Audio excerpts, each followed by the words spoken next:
Hey, this is Jack, and this video is called the top 3 things you can do if he's unavailable or breadcrumbing you. Hey, welcome to the channel. If you're new here or you haven't yet subscribed, please just go ahead, click that button, and then tap that bell notification so you can hear of new videos as soon as they come out. So this video, informally, I'm calling this video Wait for the Loaf. Right? Wait for the loaf of bread rather than just accepting breadcrumbs. But I'm going to give you 3 specific things that you can do if he is unavailable or breadcrumbing you. The first thing you can do is actually here at the level of realization. The first thing you can do, and I'm just going to put this bluntly and simply, is realize that if a guy is unavailable or breadcrumbing you, he is not your guy. Now I'm just going to say that again. If a guy is unavailable or breadcrumbing you, he's not your guy. Now I'm saying this because you may not have just had that cold, clear realization. You may be thinking, well, what if? Or if maybe he weren't so busy, or perhaps it's his cycle at work, or if he wasn't still, sleeping with his ex-girlfriend, or if he wasn't so recently divorced. It can be all sorts of if only, if only, if only.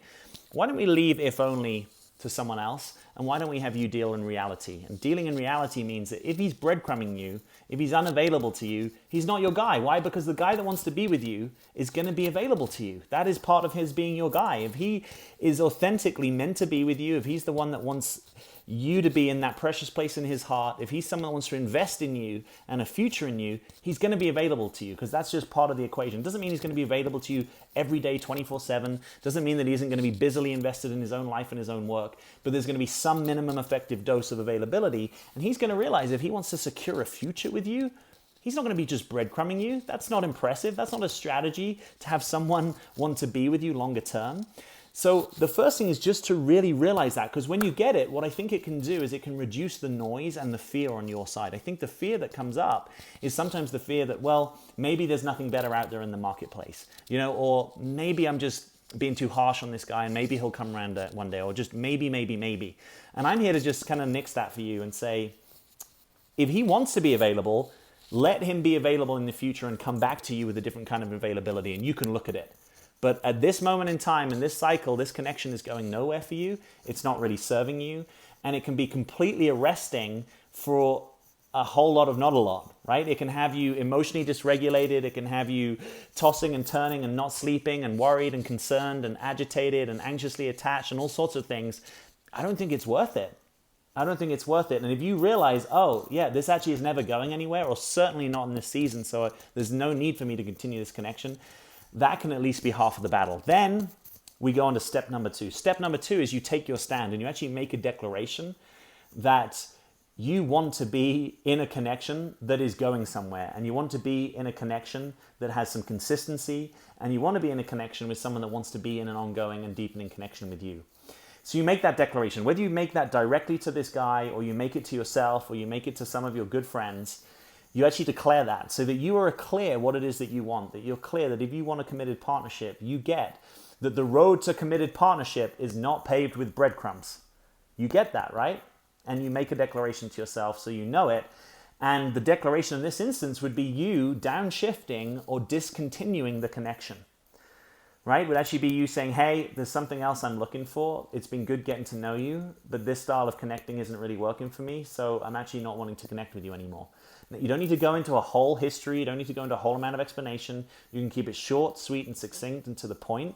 And if he wants to come back and say, hey, I'm really sorry, I want to do something else, or he wants to come back at a future time where he's got much more availability, he's open to do that. You can say that you're open to that, or you can say that you're not, right? Because actually the right guy, if you meet the right guy at the wrong time, he'll probably be able to communicate that to you. And so if that's not really part of the conversation, you may just want to shut the door. And if in future something else is really available and he needs to bash that door down, he can do that, but kind of leave that to him on his side of the fence. What you're doing is you're downshifting the connection. It might mean that you are saying, hey, could you not contact me for a period of time, or you won't be hearing from me at all, or you won't be hearing from me at all in the next 30, 60, 90 days, whatever it is that works for you. But you're kind of just taking your stand. And this is so powerful because it's you claiming yourself. It's being self-possessed, right? It's you claiming the fact that you want a relationship that's going somewhere. And everything that isn't that is a distraction, right? The clarity is power.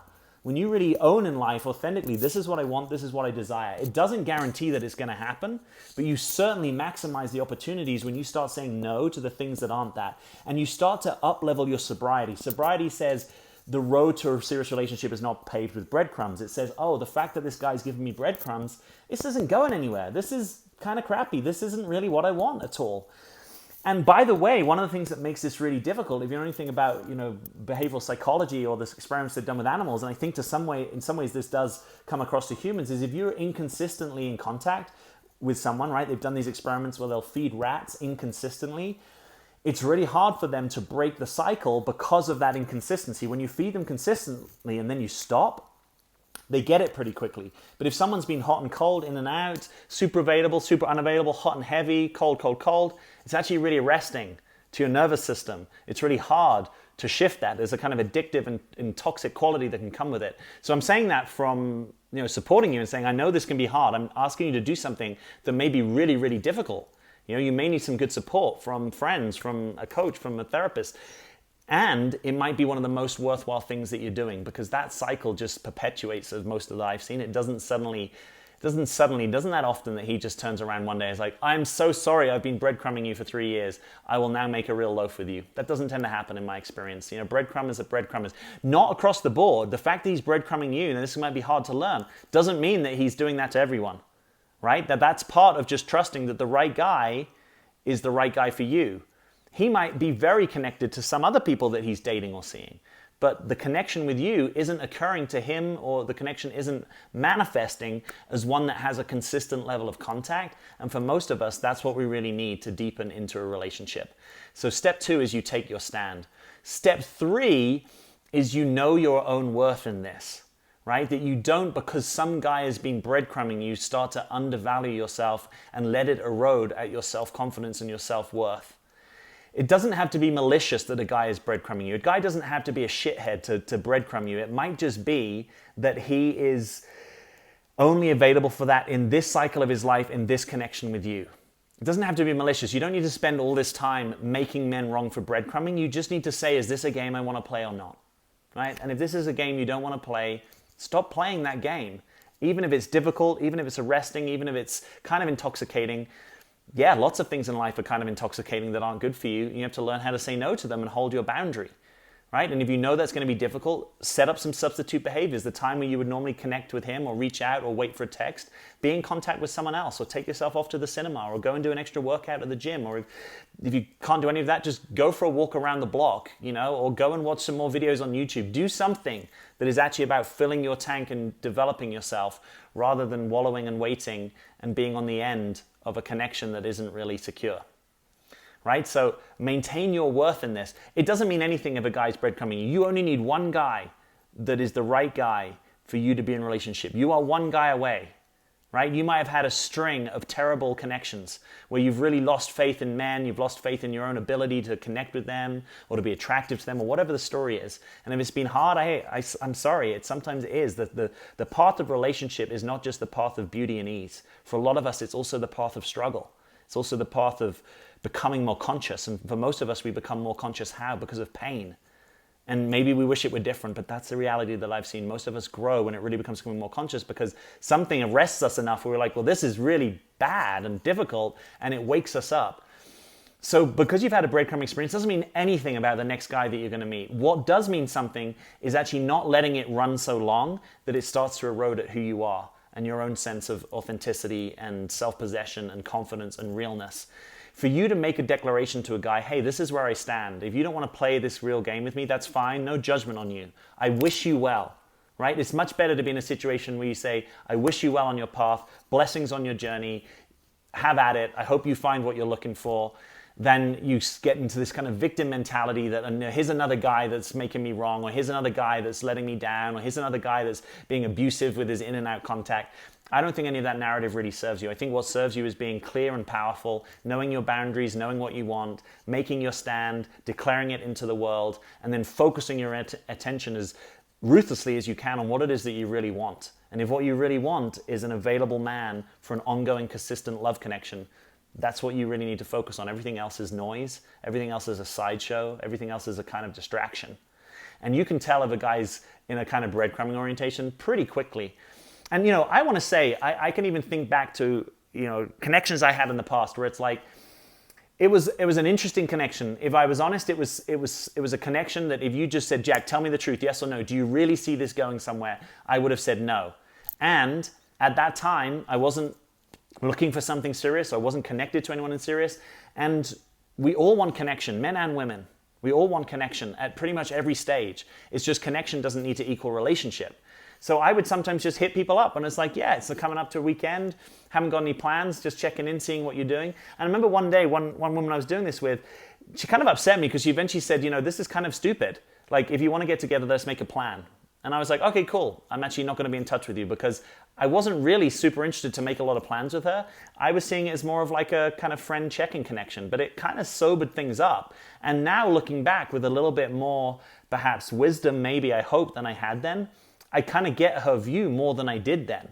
You know, because I was in a casual orientation of just like, hey, why are you getting so kind of like stressed about this? Let's just kind of be friends. Let's just kind of connect if we want to. And I like texting with people. If you don't, that's fine. But she was actually taking a stand for, I'm kind of looking for a boyfriend. And I actually kind of like you. And I could probably imagine that might be something if it were on the cards with you. So if you're not going to be my boyfriend, kind of step aside. And from a place of compassion and being in your heart, you kind of get that, right? Like if you're a guy and you care about someone enough and you get that it's not your person, you kind of want to get out of the way so that they can find their person, right? So another way of saying this, maintain your worth, or like a specific thing you can do, is if it's been going back and forth and it's kind of text and it's not really going somewhere, just say, hey, I'm available to get together with you in person. If you want to get together in person, reach out to me. Other than that, I'm not super drawn to be in contact with you. Because that kind of clarifies, right? You're kind of saying, if we're going to do something, let's do it. And if not, you know, enjoy it, but kind of step aside.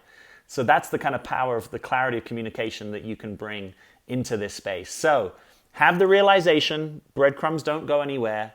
Make your declaration into the world and maintain your self-worth. Because some guy's been breadcrumbing you doesn't mean diddly squat about the right guy that's just around the corner, and that's what we want to have you available for. So if you've liked the content here, I'd love to make a personal invitation to you to join the 3 Keys to Being Relationship Ready webinar. It's running in several times in your time zone, so if you want to find it, just click the link below this video. It'll be the first link, and select a time that works for you in your time zone. It's been getting rave reviews. It's some really great content. It's with my teaching partner, Clayton Olson, who you may also know. And we'd love to have you with us. So click that link, find a time that works for you. As always, please, I love this that you do this. Questions and comments below this video. Let me know what you think. Agree, disagree, push back. Tell me I'm great. Tell me I'm stupid. I'm welcome to hear all of it. And as always, I'm Jack. Thanks for being here.